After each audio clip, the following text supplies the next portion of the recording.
और आपने किस सिलसिले में निवेदन दिया है? अभी जो कोल्हापुर में जो वाक़या हुआ, जो अतिक्रमण के नाम पे जो मुसलमानों को निशाना बनाया गया और जो घरों पे मुसलमानों के हमला किया, जो मस्जिद, वो मस्जिद जो है वो अतिक्रमण जहाँ है उससे 3 किलोमीटर पहले है। और ये सिर्फ जानबूझ के इसलिए किया गया कि किसी हाल में भी मुसलमानों को निशाना बनाया जाना था उनको, और इसमें गवर्नमेंट भी शामिल है। क्यों गवर्नमेंट को नहीं मालूम है कि वहाँ पे क्या होने वाला है? जहाँ पे अतिक्रमण है वहाँ पे हिंदू भी है, मुसलमान भी है, उतने ही अतिक्रमण मुसलमानों के हैं, उतने ही अतिक्रमण हिंदुओं के भी है।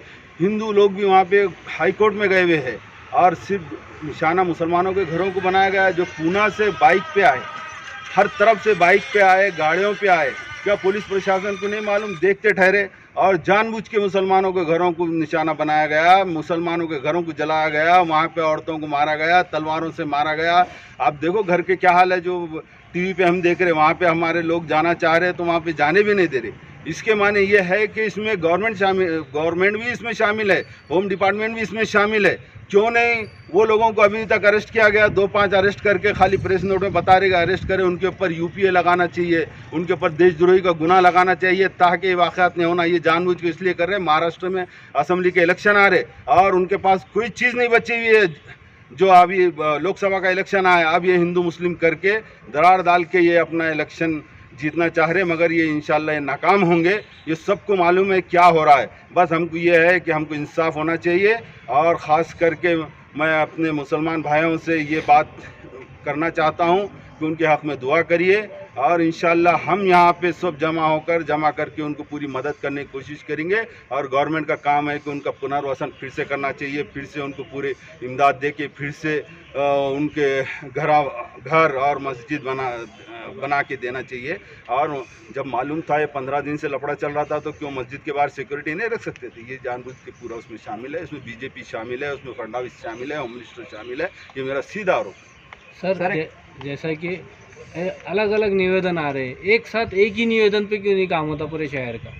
नहीं, अब ऐसी बात है कि कोई अपने अपने कामों में मसरूफ़ है। हाँ। तो ये बात आपकी बिल्कुल सही है, करना चाहिए, बिल्कुल एक जगह करना चाहिए, मगर कैसा है सब अपने अपने कामों में मसरूफ़ है, और कैसा है सबकी अलग अलग सियासत है, अलग अलग सब इसका फ़ायदा उठाना चाहते हैं। कोई बोलता है कि मौलाना लोग वहाँ आके ठहर के वोट दिलाए। मौलाना लोग वोट नहीं दिलाएंगे तो क्या कौन दिलाएंगा?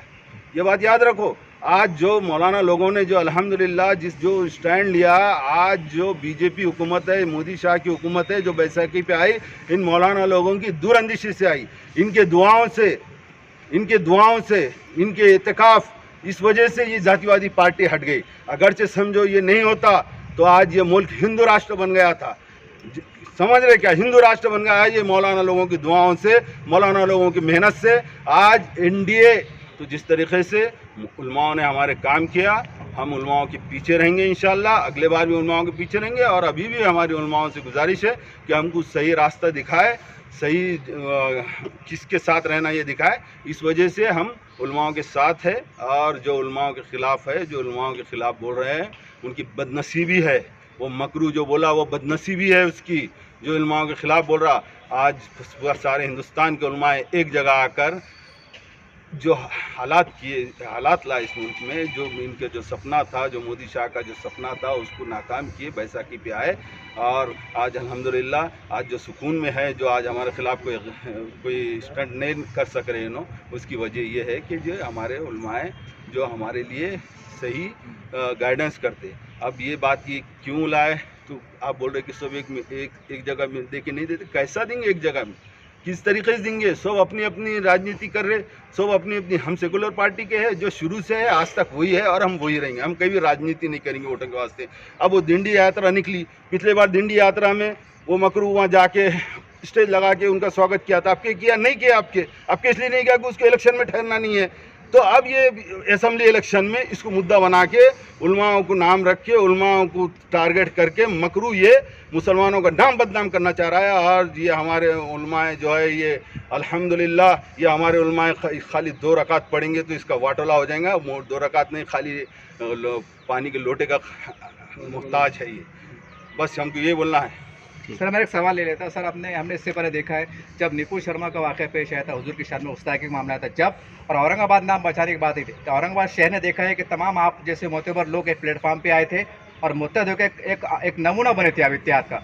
तो माना जाए कि आने वाले चंद दिनों में वो इत्तेहाद, वो नमूना दोबारा देखने को मिल सकता है, आपकी क़यादत में बोलो या बड़ों की रहनुमाई में बोलो, हो सकता है सर ऐसा? बिल्कुल क्यों नहीं होगा। अरे इत्तेहाद तो हम चाहते हैं यार, इत्तेहाद तो हम चाहते, क्यों नहीं चाहेंगे हम। जब देखो सही अगर जो कलमे वाला है वो इत्तेहाद चाहेंगा, वो राजनीति नहीं चाहेगा, वो अपने वोटों के वास्ते कोई मेमोरेंडम देना, जुलूस निकालना ये कभी नहीं चाहेगा। अगर जो कलमे वाला है, अगर जो उसके दिल में से कलमा निकल गया, ये राजनीति करते बैठेंगे, समझ रहे क्या। बिल्कुल हम इत्तेहाद के वास्ते जो बोले वो कोशिश करेंगे। तुम बढ़ो आगे, सामने वालों को बढ़ाएंगे, हम पीछे रहेंगे जहाँ इत्तेहाद रहेंगे। जैसा कि 14 तारीख को कोल्हापुर विशालगढ़ में एक वाक़या रोनुमा हुआ, जिसकी हम पुरजोर मजम्मत करते हैं। वो काला दिन जिसमें विशालगढ़ किले पर अतिक्रमण हटाने के नाम पर 3 किलोमीटर पहले गाजापुर मुस्लिम बाड़ी इलाका पर शरपसंदों ने हमला किया। छुरिया, चाकुआ, लाठिया, काठिया सारी चीज़ें इस्तेमाल करके हथौड़ों से मस्जिद को मसमार करने की कोशिश की गई, जिसका हम पुरजोर विरोध करते हैं और एडमिनिस्ट्रेशन से मांग करते हैं कि ये सब गवर्नमेंट को मालूम होने के बावजूद भी उन्होंने वहाँ पर पुलिस वालों को, ये सब वहाँ के लोगों ने निवेदन दिया था कि हालात ख़राब हो सकते, लेकिन पुलिस ने उस पर कोई एक्शन नहीं लिया, जिसकी हम बहुत सख्त लफ्ज़ों में मजम्मत करते और गवर्नमेंट से ये मांग करते हैं कि ऐसे पुलिस वालों को निलंबित किया जाए और उस वाक़े की यूपीए के तहत इंक्वायरी की जाए, ज़ख्मियों को इलाज फराहम किया जाए, जो घर टूट गए उनको मदद फराहम की जाए। महाराष्ट्र में ऐसे कई वाक़े, अब दो महीने इलेक्शन रह गए और बीजेपी की जो 23 सीटें थी आज महाराष्ट्र में 9 हो गई, उसका भी ये नतीजा हमें नज़र आ रहा है। तो इंशाल्लाह अब बीजेपी को 0% पर मुसलमान अगर ऐसे ही उन्होंने अगर शर करते रहे तो हम लाने की पूरी कोशिश करेंगे।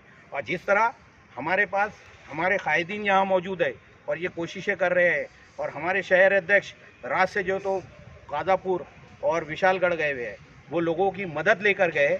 हमारा यूनिट, हमको यहाँ पर हिदायत मिली कि आप यहाँ पर काम कीजिए। हमारे शहर अध्यक्ष ख्वाजा शरफुद्दीन साहब एक पूरा साजो सामान, पूरा मदद का एक हिस्सा पूरा लेकर विशालगढ़ जाकर वहाँ पर मस्जिद का कुछ चटाइयाँ और गरीबों के लिए कुछ वो बहुत सारी इमदाद का सामान वहाँ गए। इंशाल्लाह हमारे लोग राष्ट्रवादी के औरंगाबाद में ज़मीन पर भी काम कर रहे हैं, और ऐसा नहीं कि 300 किलोमीटर दूर हो गया तो यहाँ से बयानबाजी करके जो तो मैं बाद में देखूँगा, वो क्या करेंगे, ये क्या करेंगे तो हम करेंगे। अरे कोई करने वाली ज़ात सिर्फ अल्लाह की। जो इसलिए हमारी एक ही आपसे अपील है कि शांति बनाए रखने के लिए हुकूमत ने संजीदा होना चाहिए। नहीं तो इसका सर एक सवाल ले लेते हैं। आज मैंने फेसबुक और व्हाट्सअप खुल कर देखा हूँ, उसके ऊपर एक सवाल गर्दिश कर रहा है, सवाल आपके सामने दोहरा दे रहा हूँ। ऐसे मौके पर आपके जो जिला स्थानिक राष्ट्रवादी की पार्टी के जो हिंदू रहता है, जिला अध्यक्ष, ये जो बड़े लेवल के रहते हैं, वो आपके साथ का पूरी तरह से शामिल है साथ देने में? ये आपके पास भी बहुत कम चेहरे दिखाई दे रहे हैं, ये बड़े लेवल पे नहीं है। ये सवाल मेरा नहीं है, ये फेसबुक व्हाट्सएप पे घूम रहा है, क्या जवाब देंगे इसका? सही बात है, हमारी पार्टी जो है तो सेकुलर पार्टी है। रहा सवाल हिंदू मुसलमान, हम खुद नहीं चाहते कि हिंदू मुसलमान, ये मसला यही तो हो गया ना, हिंदू मुसलमान कर ये जो प्रोग्राम है ये माइनॉरिटी डिपार्टमेंट का प्रोग्राम है। हमने उनको बुलाए नहीं, समझ रहे क्या, ये हम बुलाए नहीं, वो भी मजम्मत किए हैं, समझ रहे क्या, हम सब साथ है। और ये ज़बरदस्ती एक नया फितना जो ये पैदा कर रहे, हो ही नहीं सकता। जब औरंगाबाद में हालात ख़राब हुए थे रमज़ान में, जयंत पाटिल यहाँ पर थे, यहाँ पर जब मुसलमान बच्चों को ये टारगेट किया जा रहा था, 80 बच्चों को एक ही 2 घंटे में उठाया गया था। इस वक्त वो मकरू ने ये बोला था कि बटन प्लेयर है और ये सब कोविंग ऑपरेशन करके इनको घरों से निकालो। उस वक्त जयंत पाटिल ने पुलिस कमिश्नर से बात की थी, और वो पुलिस कमिश्नर को जो बात की उसके ऑडियो मेरे पास है, मैं आपको देता हूँ। तो ये हमारे जब पार्टी के लोग जब पुलिस कमिश्नर से बात कर रहे, बेखुसूस मुसलमानों को जब उठा रहे हो, जब टीवी पे भी उन्होंने स्टेटमेंट दिया, टीवी का भी स्टेटमेंट है, तो ये ज़बरदस्ती कि क्या है, कुछ जमा नहीं तो कुछ तो भी नया करना, और पत्रकार ने पूछना और सामने वाला जवाब सही नहीं दे सका, उसको एक गलत फहमी पैदा करना, ये उनका वो है, नाटक है ये। इंशाल्लाह वहाँ भी उनका मुँह काला होगा। ठीक। Subscribe now and press the bell icon. Never miss an update.